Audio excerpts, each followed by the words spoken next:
खरगोन की बिटिया ने national institute of pharmaceutical education and research की परीक्षा में 145वीं रैंक हासिल कर खरगोन का नाम रोशन किया है। खरगोन के इंदिरा नगर में रहने वाले अरुण चोलकर की बिटिया ने मध्य प्रदेश में national institute of pharmaceutical education and research की परीक्षा देकर 145वीं रैंक प्राप्त की है।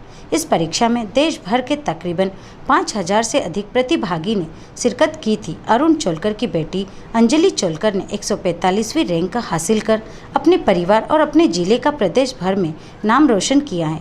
अपनी बेटी की इस उपलब्धि पर उसके परिवार में खुशियों का माहौल है। अंजलि ने बताया कि पहली परीक्षा में 50,000 विद्यार्थी शामिल हुए थे।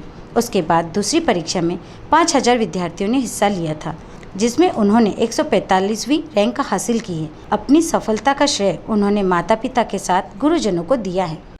2020 में GRY इंस्टीट्यूट ऑफ फार्मेसी से अपना ग्रेजुएशन कंप्लीट किया है। देन वहाँ के टीचर्स ने मुझे गाइड किया था और मास्टर के एंट्रेंस एग्ज़ाम के लिए मैंने GPAT क्लियर किया है फर्स्ट। देन GPAT क्वालिफाई करने के बाद में नाइपर का एग्ज़ाम होता है, जिसके 7 इंस्टीट्यूट है इंडिया में।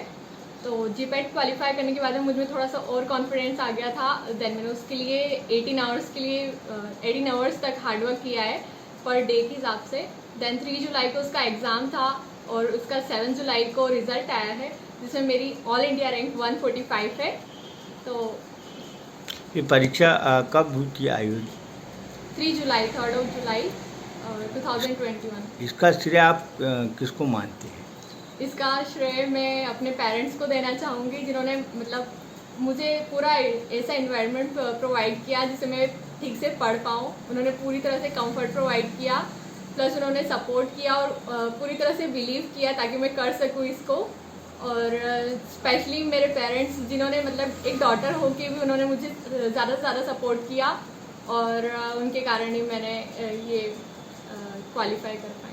ये APS होता है, JPET की पहली परीक्षा जो आपने दी थी, उसमें क्या स्कॉलरशिप का भी एक प्रॉब्लम है? हाँ, GPAT क्वालिफाई करने के बाद में जब आप किसी इंस्टीट्यूट में अगर एडमिशन लेते हो जो कि AICTE से एफिलेटेड है, तो पर मंथ 12,400 रुपीज़ का स्कॉलरशिप मिलता है, स्टाइपेंड मिलता है, जिससे काफ़ी असिस्टेंट मिल जाता है। अगर आप फीस अगर नहीं भर पाते हो तो उससे काफ़ी हेल्प मिल जाती है। कितने घंटे पढ़ाई करी थी आपने इस मुकाम पे पहुंचने के लिए? Around 18 hours. एक्चुअली आवर्स तो कभी काउंट ही नहीं किए। मैं सुबह 5:30 के अप्रॉक्स उठती थी और ऐसे नाइट 12:30 तक हो जाती थी ऐसे पढ़ते पढ़ते, तो आवर्स तो कभी काउंट ही नहीं कर पाई। क्या संदेश देना चाहोगे आप दूसरों को? इसमें और गर्ल्स को आप क्या संदेश देना चाहेंगे जिससे कि वो भी आगे बढ़ सके? रिसर्च का बता दें इसमें तो समझ में नहीं। और आपका क्या सहयोग है? सहयोग तो बेटियों के लिए माँ का यही है कि बस उनको सीधा खाना, ये जब तक वो पढ़ाई कर रहे बिल्कुल हाथ मत दो, तभी बच्चे पढ़ पाएंगे। घर का काम तो लड़कियों को हमेशा ज़िंदगी भर करना ही है, लेकिन यही सही समय रहता है स्टूडेंट का कि माँ अगर सहयोग करे, बच्चों के दर्द को समझे कि इतनी पढ़ाई कर रहे हैं और उनकी हेल्थ का ध्यान रखे, समय पर उनका खाने पीने का ध्यान रखे, तो बच्चे पढ़ाई करेंगे। और मुझे बहुत ज़्यादा खुशी है कि मेरी बेटी ने आज इतनी अच्छी रैंक बनाई है कि सभी उसकी चारों तरफ से तारीफ हो रही है। ये सुनकर हम बहुत खुश हैं।